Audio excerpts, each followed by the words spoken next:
reason I'm moving so slowly is that I have vertigo and I cannot get rid of it.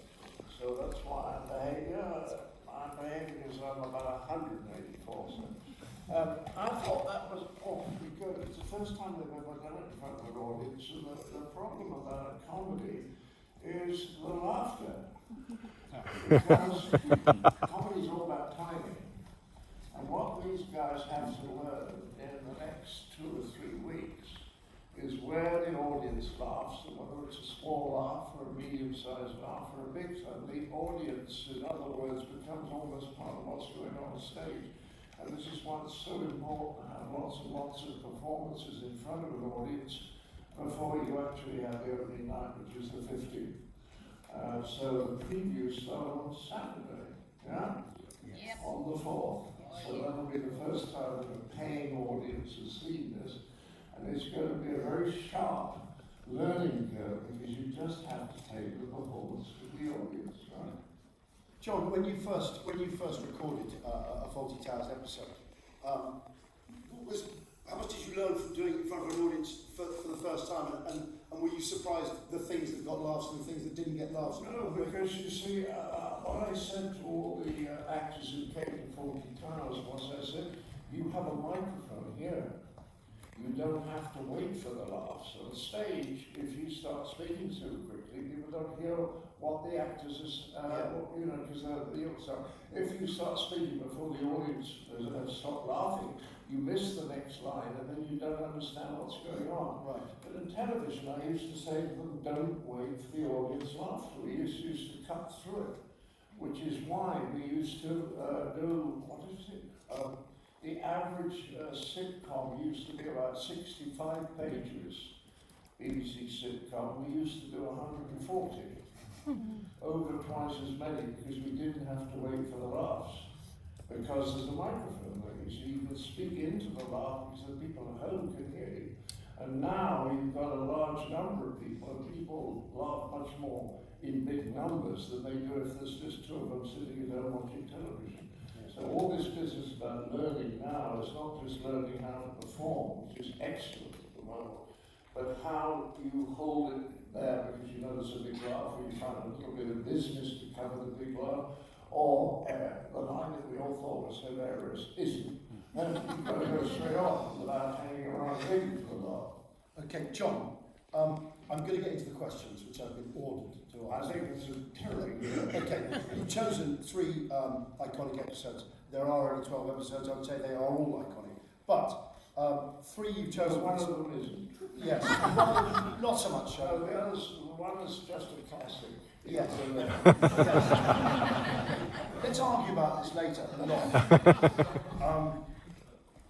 You've chosen 3 of the iconic episodes for the stage show.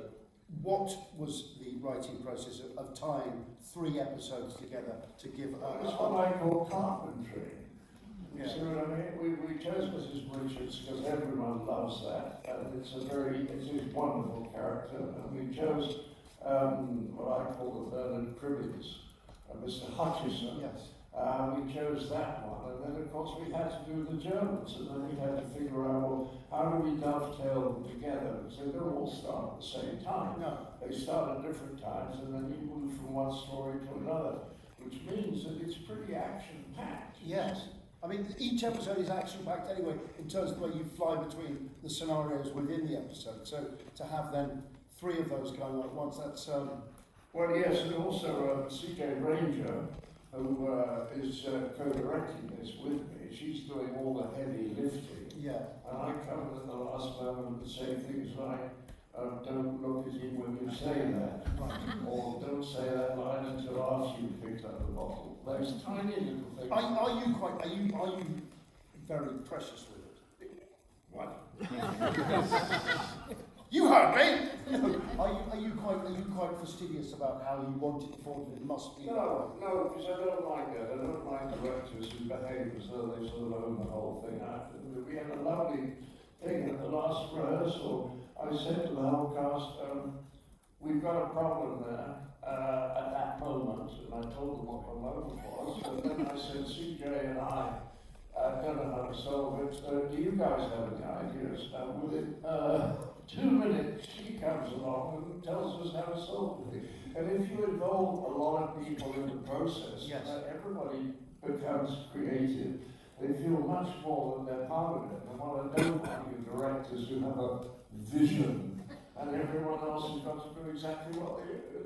Why use the intelligence of one man when you can have the intelligence of the whole group? House of Commons.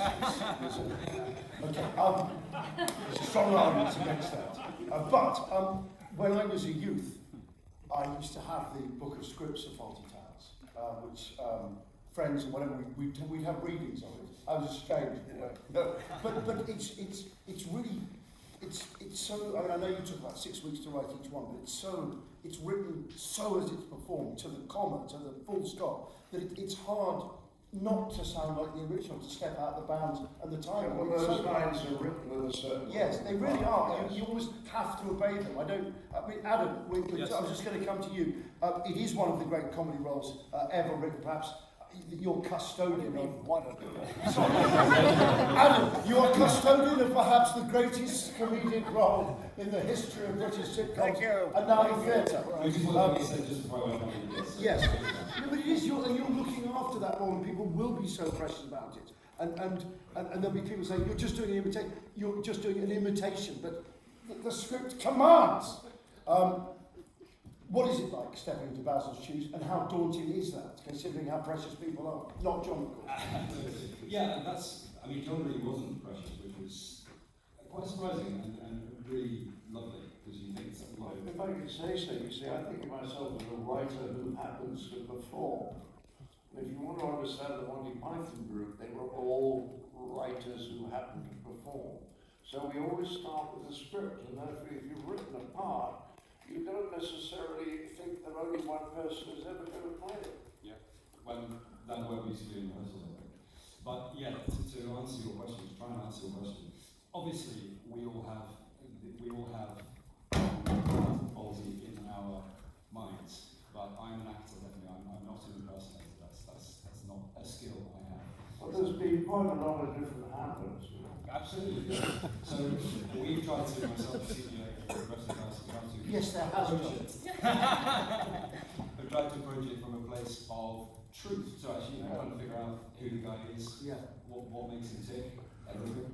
And approach it from that way. So we sort of, that old adage of going inside out, which, I don't know, I think there is a way of approaching it from the outside. Inside out. Yeah, I think so. Not something that's imposed from the outside in, which is what you get with the 40 hours dining experience. It's been a pleasure. It's been an absolute pleasure. Is it, I mean, having seen Fawlty Tales, is it just relish it?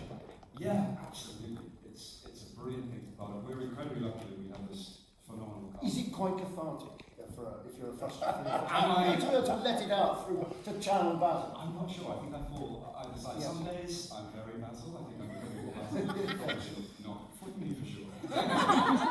And yeah, acting is never therapy. We're all Basil Fawlty when we start our toes. Exactly. Anna Jane, how did you perfect nail it? Oh, bless your heart. Wow, that was fun. Do you know what's really lovely? Obviously, I'm myself at that point, it's somewhere in any way, but there's a real kind of up and down to the language in it. The way that John and Connie have written such brilliant lines, there's no way that you can't kind of lean into that. And also that whole thing about being in a catering environment and serving, they would always do this, don't they? Hello, sir, how are you today? So there's a real sing-song to it, which I think is beautifully written from you and Connie when they then get to the Basil and Sybil stuff. She's very nice. We're not doing that, Basil.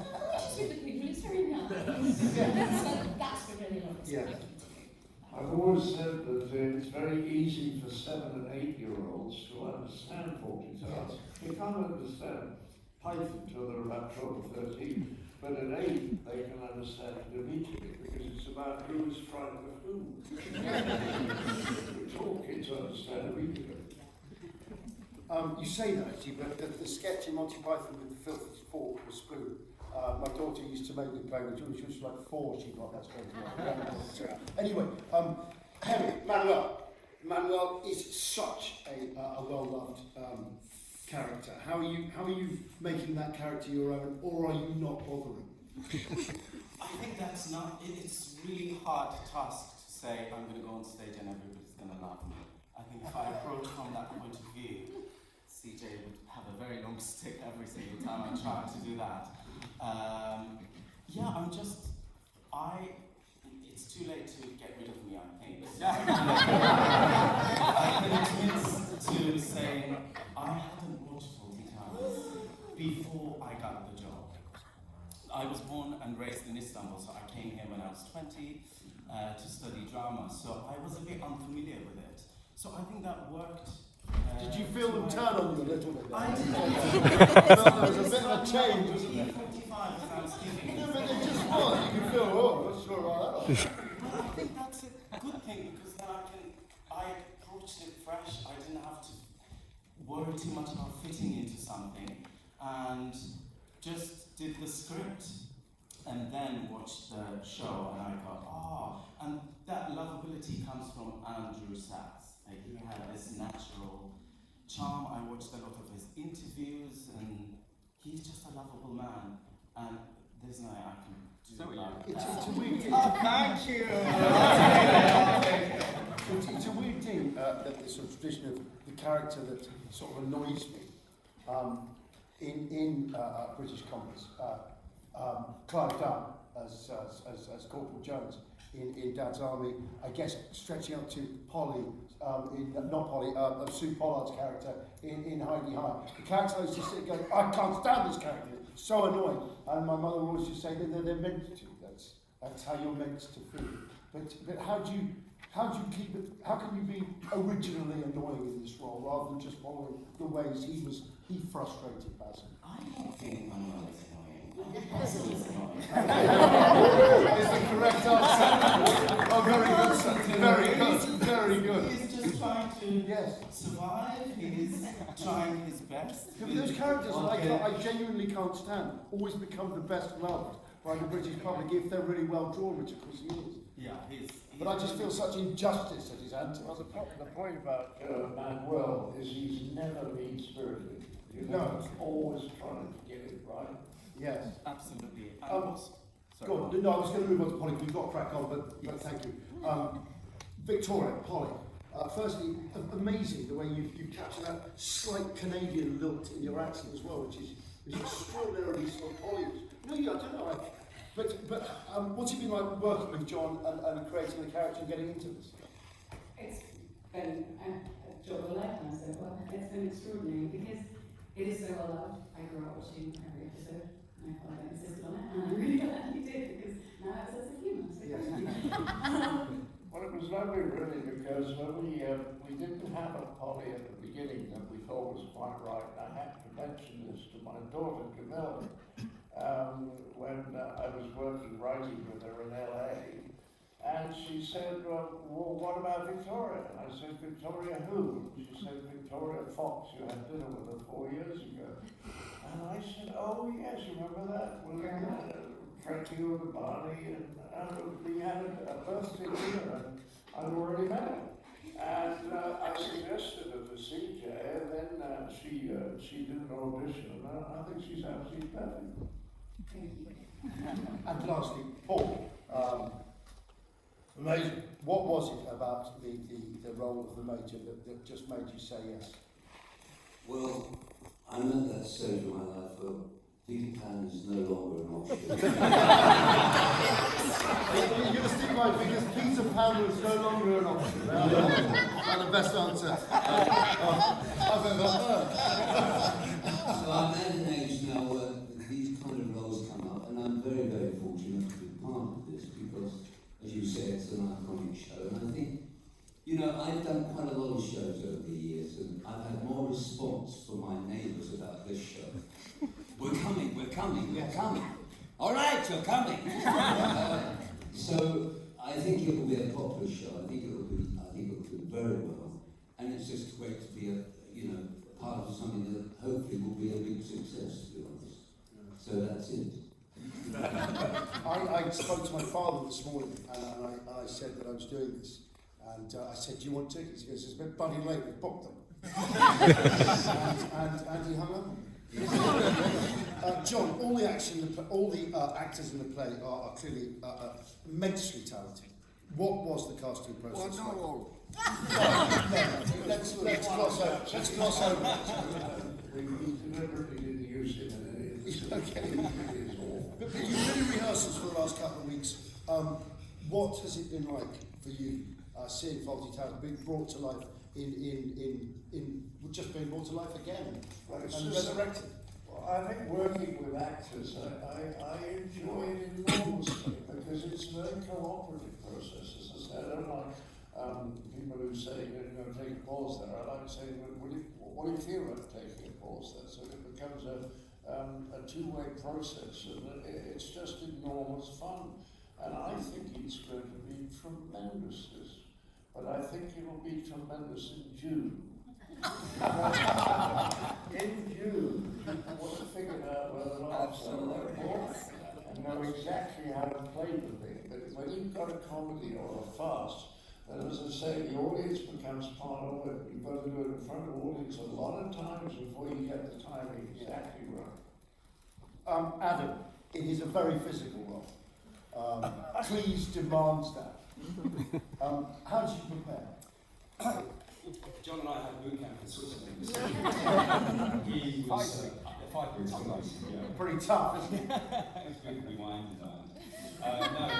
It is a very physical show. I'm obviously not sweating very quietly. Yeah. But it's great. I mean, I love doing physical shows anyway. But I mean, you look at a half-hour episode. What other physical? What matches the physicality? Without being too graphic or seedy.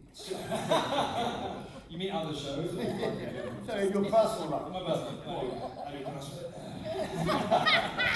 No, it's a real pleasure. And you look at a half-hour episode with Fawlty Towers, and Basil he's on the floor, he's in a fight, But the most tiring thing is just trying to keep a lid on pent-up fury. It's like it really is. You feel that coursing through your body. It's not healthy for you. You know the play here, but almost every muscle in your body is tight all the time. That's what's most exhausting. Yeah. But there's also that sense of Basil that do you remember these acts where they used to get those plate spinners? They're keeping those things, but there's this sense that round the house in his domain, Basil is keeping these very different scenarios sort of alive. And how tough do you find that sort of switching between those and getting used to that? To be honest, as an actor, that's a real pleasure because you Is it? zero time to think about everything. Because you're just like, oh, this is happening, and I'm delighted that he's not the hotel inspector. I'm terrified that he's the hotel inspector, and sitting doing something, and I'm well screwing around. So it's brilliant. Your focus is 100% there, and it's 100%. Because that's, I think, what makes Basil such a brilliantly written and compelling character. Yes. Anna Jane, the first preview is on Saturday. First preview's on Saturday, guys. I've got down here, how do you hope the audiences will react? Well, if we step out and it's stony silence, we're all like, oh my God, what do we do? But there's a great thing with the way that John and Con wrote it is your laugh comes, and then there's another laugh, and then you get the rolling laugh. So hopefully, how many do we see in here? Close to 700? 700 people, and it's infectious as it is. If you see a kid laughing, you start to giggle. So we're hoping that it will roll through. Yeah. The best thing for me, I think, is, and I really hope people do come more than one time, because not only is the action going on, say there's a scene between Hemi and Adam doing fantastic things, there's subtle stuff going on the outside. Yeah. Our brilliant Miss Tibbs and Miss Gatsby, Kate Russell-Smith and Nicola Sanderson, thank you, I was going to say Stapleton, no, Nicola Sanderson. You watch those two old ladies doing stuff over here while there's a scene going on there, that will be the joy of it. So to feel the fact that, somebody on second circle will see that, as well as laughing at that, that's the joy of it, because it's a real working hotel, CJ and John decided they're doing a slice of the hotel so you can see every level. So while there's a scene here, there's somebody up there, somebody over there, that would be That's why farce is better played in the theatre than anywhere else, because once you're on television or even film, then there's a guy called an editor who makes a choice about where you're looking. Yeah. You see what I mean? And on a farce, you want to sit in the middle of the stalls, not too close, and then you see all the different things that are going on at the same time. Yeah. And that's why it's actually, I would rather watch a farce in the theatre than a comedy anywhere else. And I think the experience of sitting in an audience, and then Jamie Lee Curtis saying this, because when Wanda came out, Yeah. she went and sat in the audience, nobody knew she was there, and she said it was just lovely to see how the audience having the experience of being surrounded by other people laughing, so they were all laughing more than they'd ever laughed if they'd been watching it on television. Right. So you're saying as we launch the theatre that it's much better than it is on television. Yeah. John Cleese says it's better than telly. Well, it's true. That's true. Yeah. I that's the thing when I was talking about that plate spin. When you watch it on television, and you know about cut. You know, you're thinking it's amazing that you've sustained that energy there when we're now upstairs and we've just seen you run up and we know that's probably 2 days later or whatever. But to be able to keep that and then remember that I fell in love with Fast when I went to the Old Vic, and I don't know when this was, but it was in the 60s, and I saw Fiona Ear by George Fado, and Albert Finney was playing the Julian, the youngster. yes. And I just never laughed like that in my life, and I just fell in love with Fast, Yeah. particularly Fado Fast, the stuff that was written in Paris in the 1890s, which is superb because the craftsmanship of the plot is just phenomenal. But when you write it, of course, when you wrote it and do that first read through, of course, you haven't got cuts in there, so you have got this. Once the energy starts going, that farcical energy, it rolls throughout the scripts when you read them. So this is why I'm a lot of people writing comedy, and it happened in the office, is you have a number of shorter scenes, which is excellent. But if you can cut down the number of time changes, the whole thing acquires more of a momentum, you see. So when Connie and I were writing it, we didn't take a time change unless we absolutely had to. We tried to make it continuous as possible. Will the scripts be on sale in the lobby? Because that might be a good revenue stream. I don't know. Well, I think that might be quite a good idea in terms of merchandise. Very good idea. Because I'd like to read that.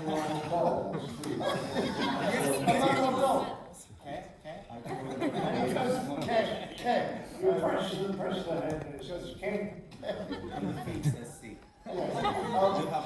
How do you get into the character of Manuel before you go on?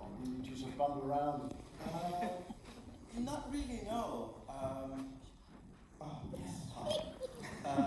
You had it in your lap rather than really. Yes. Ready to go. I'm not moving it at all. You just matched your trout. I don't do anything particular, I have to say.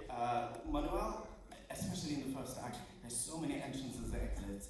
All I think about is not to miss them, because it's choreography to a T. I mean, those door swings, it's a ballet. We call it the dining room ballet. So all I'm worried about at the early stages of the previews and the run is not to miss that. I think I watched the whole 2 seasons in one weekend.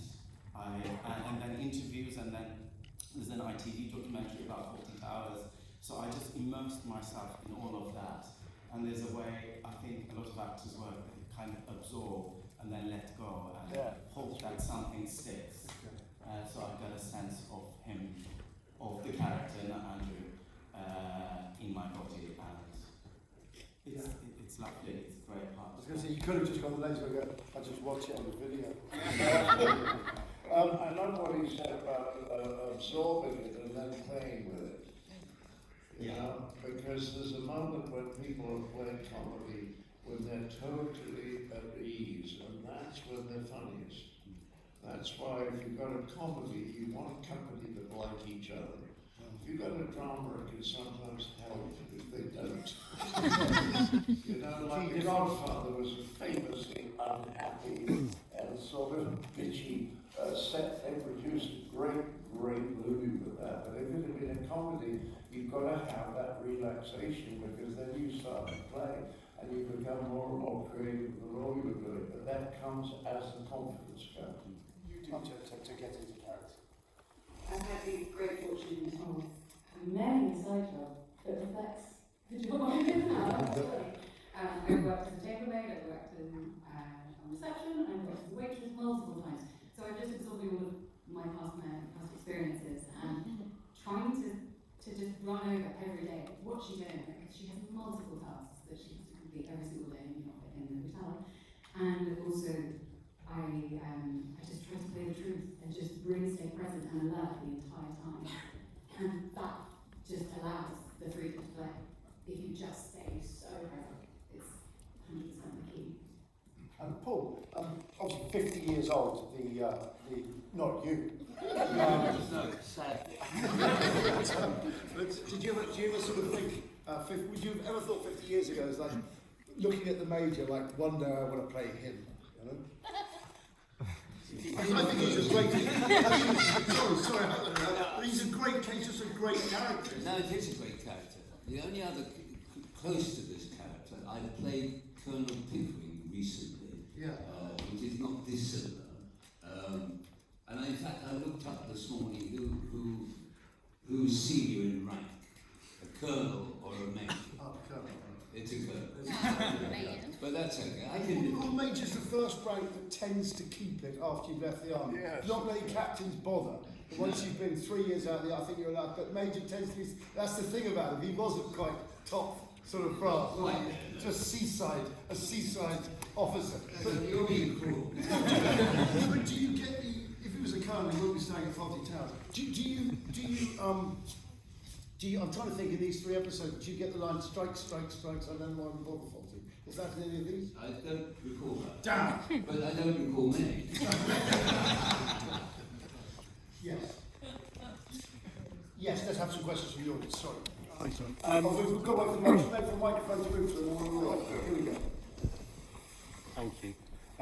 John, your writing collaboration with Connie Booth was amazing, and I kind of wish there was more of it, which led me to think, did you have any other ideas for the sitcom before you settled on the hotel as a setting? No, that's interesting.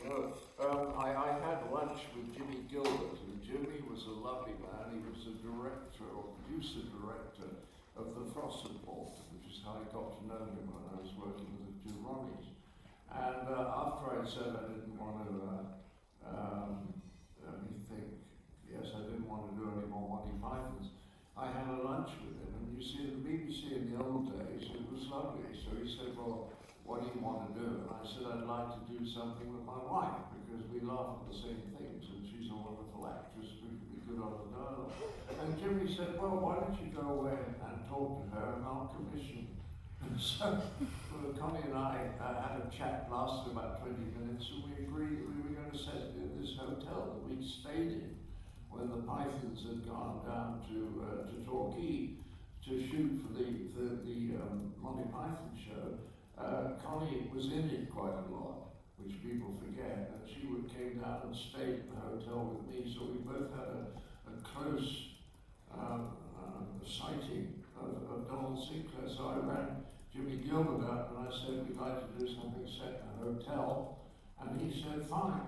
And that was how the BBC used to work in the old days. Now it would go through 3 committees, none of whom really would have any idea what they were talking about. John, what was the rejection letter then that I saw? Oh yes, well that was when we sent the first. I didn't see it. I think they kept it away. I saw it. Yeah, but when we first handed the script to this guy in Maine, Yes. he said this is full of stereotypical characters and cliched situations, and I cannot see it being anything other than a total disaster. Isn't that great? Thanks. Hi John, thanks so much for making us all laugh. So obviously times have changed so much since Fawlty Towers first aired, and we're in an age where sometimes old episodes get sort of censored or warnings and things like that, or not even shown. When you came to do this show, was there any feeling of we should take that bit out or change it in any way? I don't think so. I think there was a scene where the Major used a couple of words you can't use now, racial slurs they would come under. So we took that out. You see, there's always a problem in comedy that you deal with the literal-minded. I remind you of Till Death Do Us Part, I mean, people were laughing at that wonderful central performance. What was he called? Not Algie Bunker. Afghan. People were rolling with laughter at him, not with him. But there were also people saying, thank God these things have been said at last. You see what I mean? So whenever you're doing comedy, you're up against the literal-minded, and the literal-minded don't understand irony.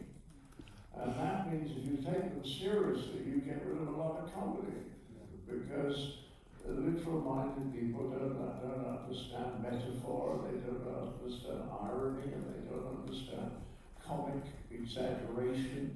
And the result is, if you listen to them, these are people who are not, so far as understanding what other human beings are saying and doing, they're not playing with a full deck.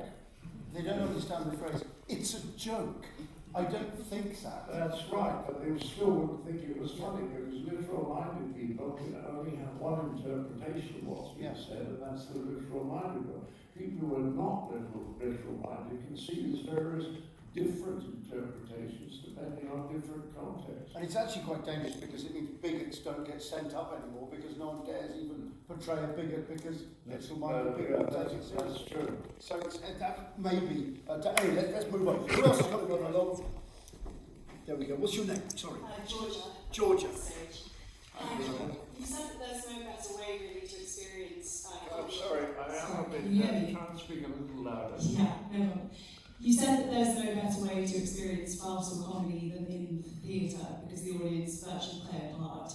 And I'm wondering what you think the state of comedy is in theatre right now, whether it's healthy or not. Well, I'm watching very little comedy now. I was reading something I'd written about a month ago. Somebody was pointing out the extraordinary number of really funny comedy shows that were on our screen in 1991. And there was an extraordinary number, something like 30 rather funny comedies, and there were 6 of those, and 6 of those, and 12 of those. And now I don't know that people can name more than 1 or 2 comedies. And why is that? And I don't know. I mean, I think half the trouble in the world is there's been too much change. Because I know from those books I wrote with Robin Skinner, that what stresses people is change, whether it's good change or bad change. Doesn't matter, it's change. And I think everything's changing so fast now. I think everyone is getting very anxious, and when people get anxious, they behave in a more ratty sort of way, and are more likely to become more and more literal-minded. Yeah. So I don't know what you do about it. I'll invent the internet, I suppose. Change.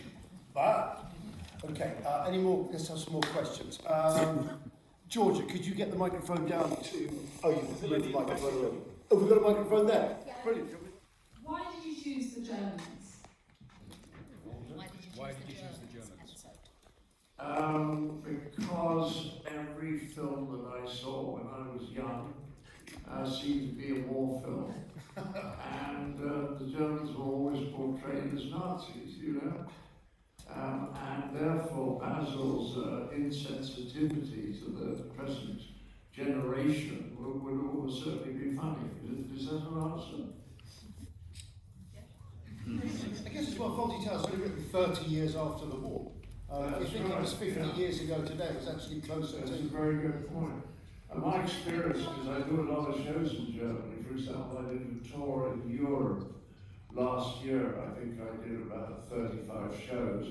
And the best audience reaction that we got were in Stuttgart and Munich. It was the best. We went everywhere, like Denmark and Belgium and Italy. But that was the biggest. I always thought the Germans would have a perfectly good sense of humour. But the caricature, which we saw in all those war pictures, I think is still part of our view of the Germans.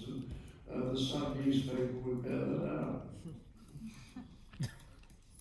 Let's have another question. In the episode of the Germans, I know there's probably a few people wondering about this, but is it intact? Yeah, most of it's there, I think. Is it? Most of it's there. I haven't seen the original. So we're going to see you goose stepping on here and doing all the... He does a Brendan? good work. Yes. Okay, question. I was just curious, what is it like to be bringing Fawlty Towers to a new generation, seeing as it's 50 years later? It just seems very natural. People say, well, how do you feel about someone else playing it? I just say, well, I wrote it, and I had a way of playing it, and there's all certain rhythms that you'd have to use because this line would have to have this rhythm. But apart from that, I want him to make it more and more his part, which will happen the more you relax. Because one of the problems at the moment, you've got so much to remember in this show, and not just lines. You've got so much business you've got to remember and get right. That means that you're going to start off a bit anxious. A touch. And that will tighten your performance up. And then as you play it more and more, it all becomes more. There's a point, why do golfers spend so long hitting their swing, practicing their swings? And the answer is, you want to, when you get to the actual game, when you're actually playing in the match, you want to be able to think about the wind and how wet the grass is and all those kind of things. You don't want to be thinking about your swing. So that's why you practice again and again and again to make it as automatic as possible. And then you can relax and play with something that's going to happen anyway because it's so ingrained in you. Can I just say, I've got lots of children. I have 2 children. I'm around a lot of kids. I'm from the age of 18 down to like 9. And the other day I took home 3 9-year-olds and a 12-year-old in the back of my car, dropped them off home. And the little girl said, so you're an actress? I said, yeah. She said, what are you doing? I said, Fawlty Towers, you won't know it, your mum will. She said, no, it's that show with the little guy, the tall man, and the lady with the crazy hair. They are, so it will be lovely to have everybody come in and choose these things. I was just looking at Aaron talking to John then before that. I was just thinking you can't really turn around to him and go, tell me how to play Basil. Okay, who else we got? We've got a gentleman down there. What's your name, sir? Richard is my name. Okay. When did you know you had a hit on your hands, and why did you only write 12 episodes?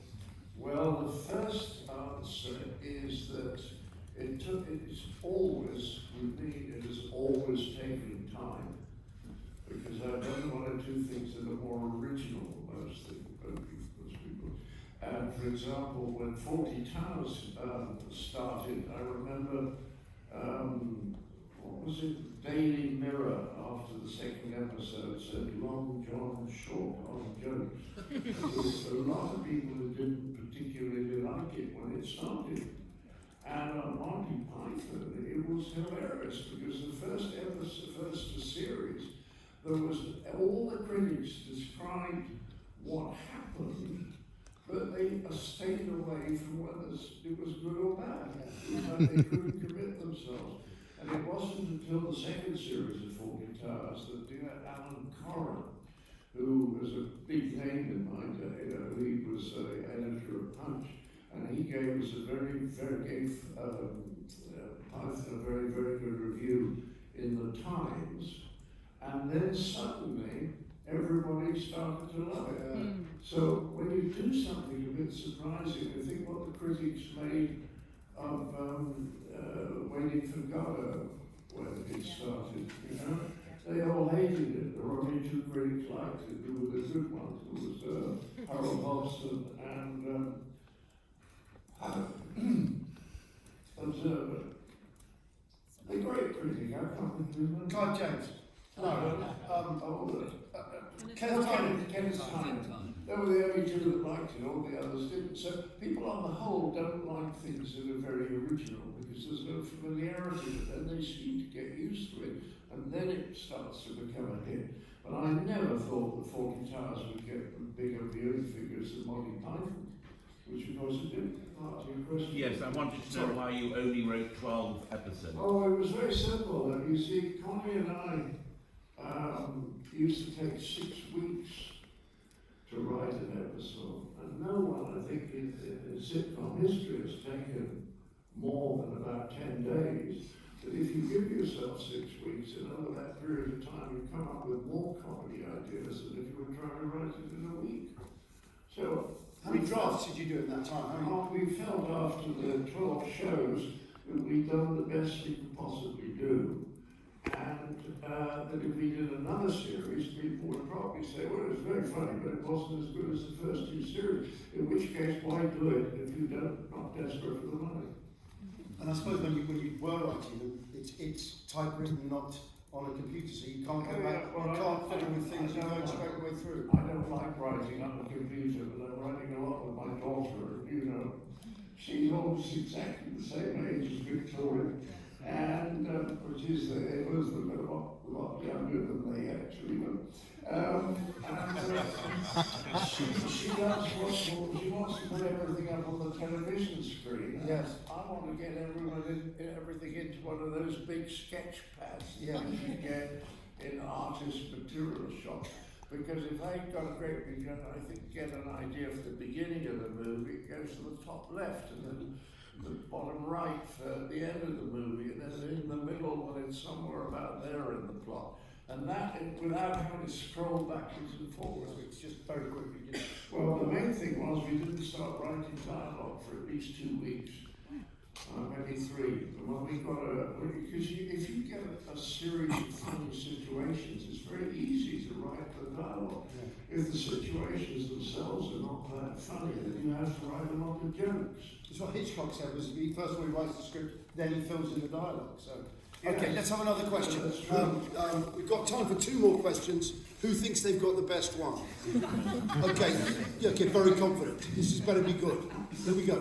The 2 extracts that we saw just there were very faithful to the original scripts. Have you added any new jokes at all? And if not, are you worried that some of the original ones might have lost some of their comedic impact because they're so famous and everybody's so familiar with them? Good question. Well, we kept the best stuff.